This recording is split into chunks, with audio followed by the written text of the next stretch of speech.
The epic flight of the Wright brothers at Kitty Hawk in 1903 enthralled the world.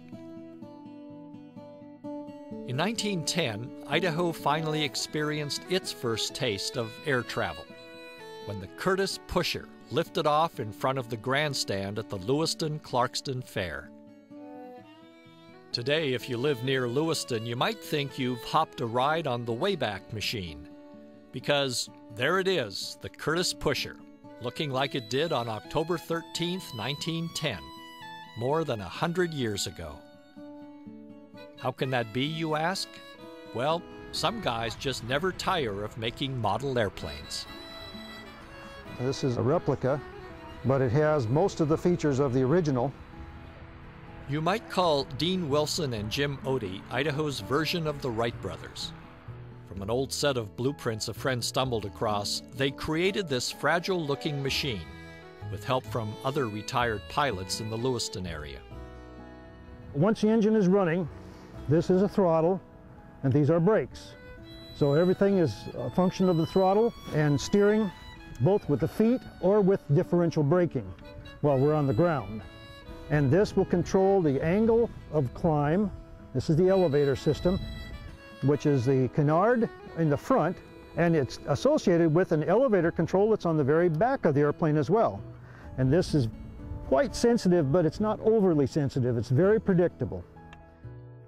Everything seemed to work. We knew the rudder worked, and we knew the elevators worked without ever getting off the ground. And it was just a matter would the ailerons work, and finally enough is enough. You got to fly it.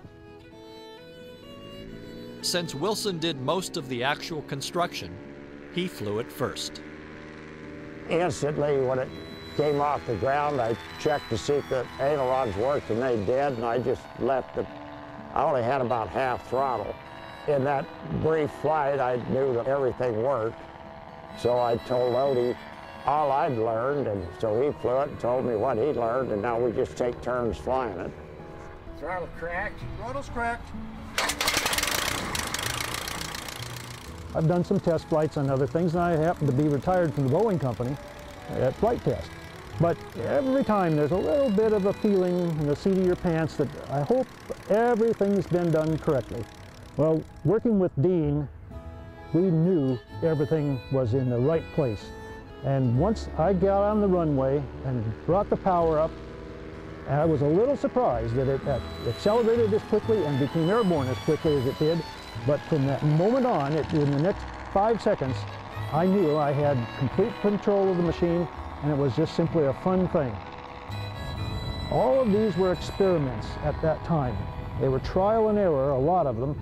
The Wrights had done a lot of engineering work where Curtiss tended to use proven concepts to build his machines.